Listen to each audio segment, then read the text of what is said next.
Bonjour à toi, j'espère que tu vas bien en cette période de confinement. Alors, j'avais pas vraiment prévu de faire une vidéo sur la thématique du télétravail. Par contre, vu les circonstances un petit peu exceptionnelles dans lesquelles on vit en ce moment, je me suis dit que ça pouvait être sympa de te partager les quelques grands principes que j'ai mis en place depuis maintenant quelques mois quand j'ai décidé de lancer mon activité depuis chez moi. Donc aujourd'hui, je vais faire vraiment concis. Je te donne les 3 grands principes que j'ai tirés de mon expérience personnelle jusqu'à présent.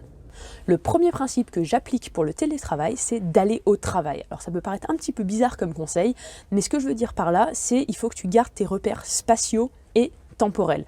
Un repère spatial, ça veut juste dire se créer son petit espace de travail. T'as pas besoin d'avoir 150 mètres carrés chez toi pour ça. Moi, dans mon appart, dans la pièce principale, j'ai juste mis une table, une chaise dans un coin où je mets mon PC et c'est mon espace de travail. Et quand je te parle de repère temporel, c'est tout simplement garder un rythme de travail. Parce que c'est super facile de tomber dans le truc, je mets plus de réveil, je traîne un petit peu au lit le matin, et puis je me lève à 9-10 heures, etc. J'ai fait moi-même la bêtise les premiers jours où j'ai commencé à bosser depuis chez moi, puis au bout de 15 jours, je me suis reprise en main, je me suis dit non, ça fonctionne pas comme ça. Donc là, laisse ton réveil, tu te prépares pour aller au boulot, tu vas te poser sur ton petit bureau que tu t'es aménagé, tu fais ta journée normale, et le soir, tu éteins ton PC. Ce principe qui consiste à mettre des repères dans le temps et dans l'espace, en fait, c'est pour garder ton équilibre psychologique. Comme ça, tu gardes cette routine de je vais au travail et tu sépares vie privée et vie professionnelle comme tu le fais quand tu vas en travail normal.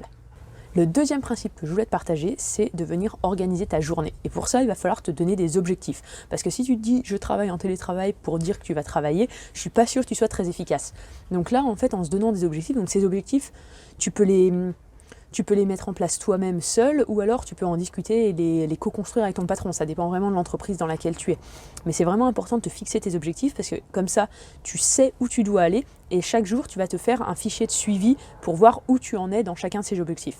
Alors par contre, ça ne veut pas dire que tu dois te mettre la pression et travailler à 200% toute la journée. C'est normal à des moments où tu vas avoir envie d'aller, d'aller surfer sur internet, ou alors si tu as des enfants, d'aller jouer avec tes enfants.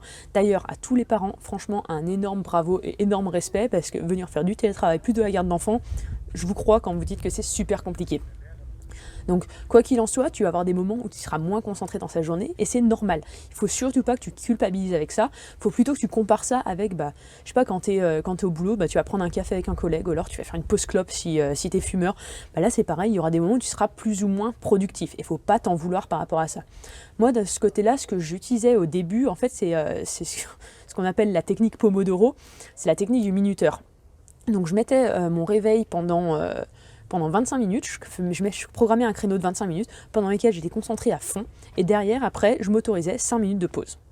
Donc c'est un exemple comme un autre, mais par contre, en venant faire ce genre de choses, ça t'évite de tomber dans le travers inverse qui pour le coup est gênant, de venir faire 80% de pause et 20% de travail. Alors, passons maintenant au principe numéro 3. Le principe numéro 3, c'est de rester connecté avec tes collègues. Ça, c'est un truc, beaucoup en parlent sur les réseaux sociaux en ce moment et c'est hyper important. Alors, la communication, ça veut dire qu'il va falloir continuer d'entretenir des relations. Alors, cet esprit d'équipe que vous avez au boulot, il va falloir le retrouver à la maison. Alors, ça peut passer par des visios, des chats. Certains font même, des cafés le matin à 9h, tout le monde se retrouve au café en ligne. Comme vous voulez. Par contre, sur ce sujet, juste une remarque. Communiquer, c'est bien. Par contre, surcommuniquer, c'est contre-productif. Donc, tu vas pas mettre ton patron en copie de tous les mails que tu envoies. Il faut vraiment faire de façon responsable, comme quand tu es au bureau. Quand il est concerné par le mail, tu le mets en copie. Sinon, tu ne le mets pas.